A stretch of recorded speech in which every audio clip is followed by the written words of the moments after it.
Welcome everyone. ANM GNM 2022 second round seat allotment round 2 seat অ্যালটমেন্টের result প্রকাশিত হয়ে গেছে। আমি অলরেডি আগের ভিডিওতে বিস্তারিত বলে দিয়েছি যে সেকেন্ড রাউন্ডে যাদের আপগ্রেডেশন সাকসেসফুল হয়েছে তারা কি করবে, যাদের সাকসেসফুল হয়নি তারা কি করবে, যারা নতুন কলেজ পেয়েছে তারা কি করবে, যাদের ফ্রেশ অ্যালটমেন্ট এসেছে, পাশাপাশি যাদের কোনো কলেজে এলো না তারা কি করবে, মপ আপ রাউন্ডে কারা পার্টিসিপেট করতে পারবে, সমস্ত তথ্য আমি আগের ভিডিওতে বলে দিয়েছি। এই ভিডিওতে আমি পার্টিকুলার বানাচ্ছি। দেখো, তোমাদের মধ্যে থেকে অনেকেই তোমরা প্রচুর মেসেজ করছো যে ইউনিক অ্যালটমেন্ট আইডি পেয়েছো। অনেকের কলেজ আসেনি, গভর্নমেন্ট কলেজে অ্যালটমেন্ট হয়নি, তা সত্ত্বেও ইউনিক অ্যালটমেন্ট আইডি এসেছে। তো দেখো, এক্ষেত্রে তোমাদেরকে বলে রেখে এটা কোনো কাজে লাগবে না। তোমরা যদি কোনো সিট পেয়ে থাকো তাহলে কিন্তু এটা কাজে লাগবে, ঠিক আছে। তাছাড়া ইউনিক অ্যালটমেন্ট আইডি, দেখো আমি স্ক্রিনশটও দেখাচ্ছি, এরকম কোনো সিট আসেনি তা সত্ত্বেও কিন্তু ইউনিক অ্যালটমেন্ট আইডি এসেছে।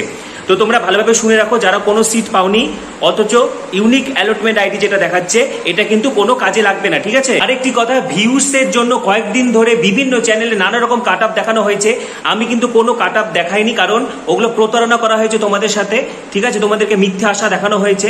এবং আমি প্রথমেই কাট অফ বলেছিলাম, দেখো আগের বারে ওই এক্সটেন্ডেড মপ আপ স্পট হওয়ার পরেও কিন্তু 5000 জিএমআর এ চান্স পেয়েছিল জেনারেল ক্যাটাগরি। তো এবারে কিন্তু কখনোই ওই 6000 7000 জিএমআর এ কোনোদিনও গভর্নমেন্ট কলেজ পাওয়া যাবে না, ঠিক আছে।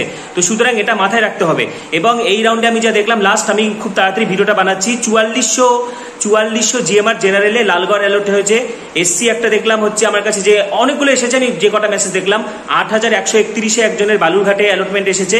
তো বেশি র্যাঙ্ক কিন্তু আমি যেটা বলেছি যে ফার্স্ট রাউন্ডের থেকে যে হঠাৎ করে এতগুলো র্যাঙ্ক বেড়ে যাবে এরকমটা কোনো কিছু হবে না। তোমাদেরকে যারা মিথ্যা আশা দেখিয়েছে এটা একদমই উচিত হয়নি। মিথ্যা প্রলোভন শুধুমাত্র ভিউসের জন্য কাট অফ বানিয়ে দিলাম, এটা কিন্তু একদমই উচিত হয়নি, ঠিক আছে।